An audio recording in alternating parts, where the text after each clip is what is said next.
Je veux aussi saluer particulièrement l'engagement, le courage et le professionnalisme de nos envoyés spéciaux qui se sont rendus sur place. Deux ont pris la parole. Vadim Kamenka qui était au Donbass, Pierre Barbancé qui était à Kiev et Emilie Urbach qui a suivi notamment vos actions de solidarité concrète à la frontière polonaise. Et en cet instant, je ne peux m'empêcher de penser également à nos 6 confrères et consoeurs morts encourant ce conflit pour notre droit à être informés. Je rappelle ici que les journalistes, comme les civils, doivent être protégés en application de la Convention de Genève. Enfin, je veux saluer la présence de nos nombreuses intervenantes et intervenants pour la qualité de nos interventions et pour avoir partagé avec nous leur analyse pour nous éclairer sur la situation. Rien ne doit excuser cette sale guerre et notamment ceux qui l'ont déclenchée. Il faut malgré tout donner les clés de compréhension et de la profondeur sur ce qui a conduit à cette guerre et sur les chemins qui doivent nous conduire à la paix. Je remercie sincèrement tous les artistes qui ont exprimé leur solidarité, aussi en nous transmettant leur œuvre pour partager un moment de culture sur le thème de la paix. Salut celles et ceux qui ont lu des mots, je pense à Philippe Martinez, secrétaire général de la CGT, Olivier Rapontin, et salut aussi Zébrock et Garance qui prendra la scène à l'issue de notre soirée, et je remercie évidemment les équipes de la Bellevilloise. Ce soir, nous sommes rassemblés tout d'abord en solidarité avec le peuple ukrainien, qui subit la fureur des armes et des bombes. C'est à elle et eux que vont nos premières pensées. Mais nous n'oublions pas non plus le peuple russe, et nous envoyons notre solidarité à celles et ceux qui résistent à l'autocrate Poutine, parce qu'ils sont des milliers, des dizaines de milliers à manifester et à risquer l'emprisonnement, voire plus. Nous n'oublions pas non plus tous les peuples qui souffriront et qui souffrent déjà de cette guerre partout sur la planète, notamment avec l'augmentation des prix des matières premières, avec les spéculateurs de guerre, qui font du profit. Cette guerre sème le chaos, la destruction et fait, dans une guerre totale, des nombreuses victimes civiles. 10 millions d'Ukrainiennes et d'Ukrainiens ont fui la guerre et ses ravages, en restant dans leur pays, c'est-à-dire en étant déplacés ou en cherchant refuge hors de leurs frontières, notamment en Moldavie et en Pologne. 4 millions qui ont quitté leur pays, et parmi eux, 1,4 million d'enfants. Derrière ces chiffres, difficilement appréhendables tant ils sont conséquents, ce sont des vies humaines, brutalement soufflées, dévastées, des personnes déplacées ou réfugiées, démunies, des hommes, des femmes et des enfants. Ces vies dévastées, auxquelles s'ajoutent tous les autres morts et les blessés, parmi ceux qui sont restés pour résister à l'envahisseur, elles sont le résultat de la décision de Vladimir Poutine d'envahir l'Ukraine le 24 février dernier. Aux portes de l'Europe, un autocrate a pris cette décision de déclarer la guerre au mépris des vies, au mépris de la souveraineté d'un État, au mépris de la paix. Et depuis, cette guerre continue à faire rage, malgré le retrait progressif récent des forces russes de la région de Kiev. Depuis, la menace de la guerre nous semble beaucoup plus plausible, beaucoup plus proche, et pourtant les guerres n'ont jamais cessé partout dans le monde.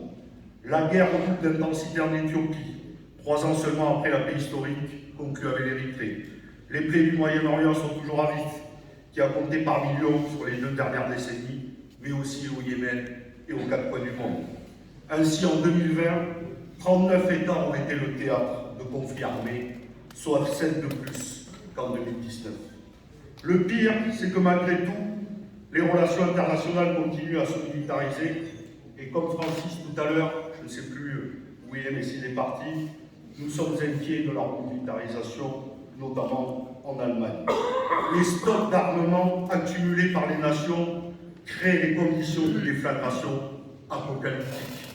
Ainsi, 14 000 têtes nucléaires seraient stockées sur différents points du globe. De quoi réduire en cendres notre humanité et la planète tout entière. Cet amoncellement insensé engloutit des sommes astronomiques sans répondre à aucun défi global. Résurgence de la famine, épidémie, catastrophes climatiques et environnementales, sous-développement. Autant de phénomènes qui sèment les germes des conflits futurs. Certains s'en frottent les mains, au nom d'une sécurité qui s'éloigne davantage à mesure qu'on la convoque. Les ventes d'armes ont augmenté de 5% en volume sur la dernière période. La France est ici à la 3e place du classement des pays exportateurs avec 8% des ventes mondiales. Et en 2019, les 100 plus grosses entreprises de vente d'armes ont cumulé un chiffre d'affaires de 420 milliards d'euros, dont 59% pour les seules entreprises états-uniennes. La situation est donc plus inquiétante qu'il n'y paraît. Alors que la guerre fait rage en Ukraine, d'autres menaces apparaissent. L'hypothèse, par exemple, d'une confrontation armée qui serait dramatique entre les États-Unis et la Chine, dont Taïwan serait le prétexte, serait là aussi une catastrophe.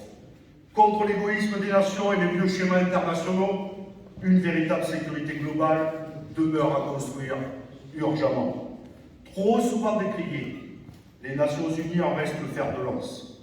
Qu'on en juge par la longue liste des efficaces traités de contrôle et de limitation des armes conclus sous son égide, dont le dernier, le traité sur l'interdiction des armes nucléaires, dit traité Tian, acte pour la première fois la volonté majoritaire des nations du monde de se débarrasser de l'arme atomique. La France aurait tout à gagner à appuyer ce mouvement mondial et populaire contre la bombe atomique. Il faudra travailler à une issue politique, diplomatique à ce conflit. Obtenir d'abord le cessez-le-feu et des garanties d'intégrité territoriale de l'Ukraine.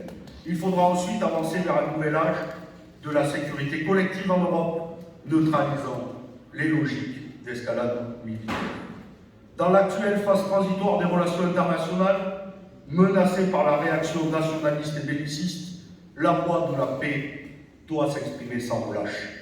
Car la paix est bien un projet politique, consubstantiel au combat contre les logiques capitalistes et la réaction fascisante. Débarrasser les relations internationales du régime barbare de défiance, de ruse, de haine, de violence, comme l'écrivait Jean Jaurès, reste bien la condition pour faire éclore une humanité qui n'existe point encore ou à peine. La voie de la paix, c'est avant toute celle des peuples qui n'ont aucun intérêt à se battre. L'histoire l'a prouvé, quand la mobilisation populaire est au rendez-vous, le dialogue l'emporte toujours.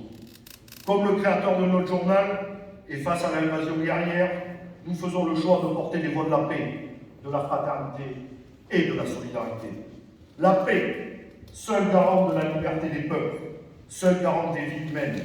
La paix face à la guerre des puissants, qui pour nourrir leur ambition ou servir leur intérêt économique se déchirent par peuples interposés qui, eux, paient toujours le prix de leur vie.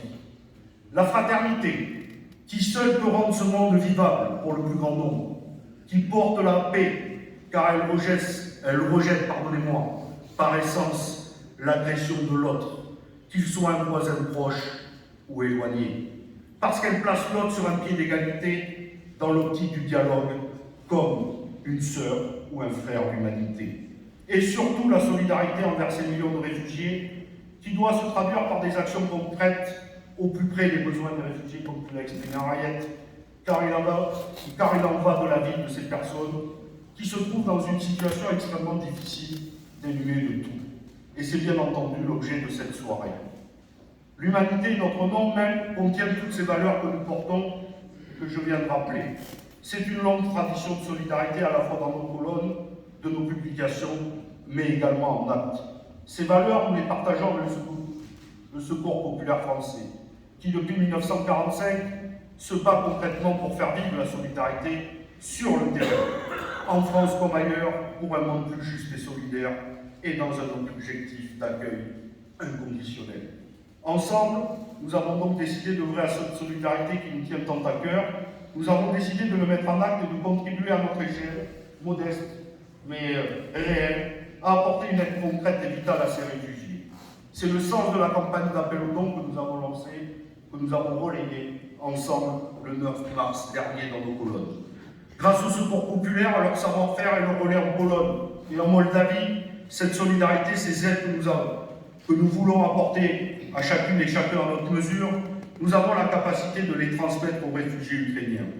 Cette solidarité qui devra continuer une fois le conflit terminé, espérons-le le plus tôt possible, pour aider les Ukrainiennes et Ukrainiens à reconstruire leur pays. Avec ces dons, nous vous avons proposé de nous transmettre également quelques mots de soutien aux Ukrainiennes et aux Ukrainiens. Vous nous avez adressé des témoignages de solidarité, d'une grande humanité, des mots pour la paix et des mots d'espoir. Dans ces mots-là, nous avons lu les souvenirs de nos anciens, ceux qui ont connu la Seconde Guerre mondiale, et à qui les images de cette guerre donnent des cauchemars, surgissent des tréfonds de leur mémoire. Car ceux qui ont vécu la guerre, l'invasion, la violence et les armes, ceux qui ont connu la fuite et l'exil, ne l'oublient jamais. Eux qui ont rêvé un monde meilleur, eux qui ont cru peut-être que la mémoire de l'horreur éviterait les guerres. Pourtant, depuis, tant de guerres dans le monde entier, tant de violences toujours.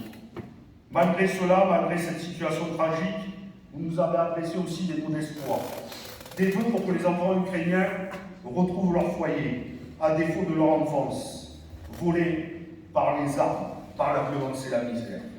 Et surtout, vous nous avez dit avec une profonde humanité, votre solidarité avec tous les réfugiés, sans distinction, avec toutes celles et ceux qui fuient les guerres, la misère et l'oppression partout dans le monde, ceux qui fuient l'Ukraine envahie par la Russie, mais aussi d'autres pays comme la Syrie ou l'Afghanistan. Vous ne les avez pas oubliés et combien vous avez raison. La solidarité n'est pas exclusive. Elle ne peut s'adresser qu'à toutes et tous. La solidarité ne supporte pas le tri, ni les hiérarchies, sans quoi elle ne serait qu'une forme de narcissisme ne visant qu'à se reconnaître soi-même dans les us et coutumes de l'autre, et donc à s'aider soi-même. Elle ne serait qu'un moyen de se donner bonne conscience. Elle ne serait que les braises du racisme sous les flammes de l'entraide. Ce n'est pas là notre définition de la solidarité et de notre fraternité. Chaque personne qui fuit la guerre et la misère doit être accueillie le plus dignement possible. Enfin, je vais inviter mon ami Patrick Le Yarrick à nous rejoindre, car nous allons te remettre ensemble, Patrick, si tu veux bien nous rejoindre, un chèque, puisque nous avons récolté, depuis le 9 mars dernier, plus de 85 000 euros en direction et pour cette campagne de soutien. Mais aussi, comme Patrick s'était engagé en septembre dernier, avec toi et avec toutes les équipes du Secours populaire, nous allons aussi ajouter à cela 1 euro de bon soutien de la dernière fête de l'humanité, un peu plus de 60 000 euros. Et donc, ensemble avec les équipes du journal et de la direction, nous sommes heureux de remettre en Hayek un chèque de 151 910 euros, qui sont évidemment les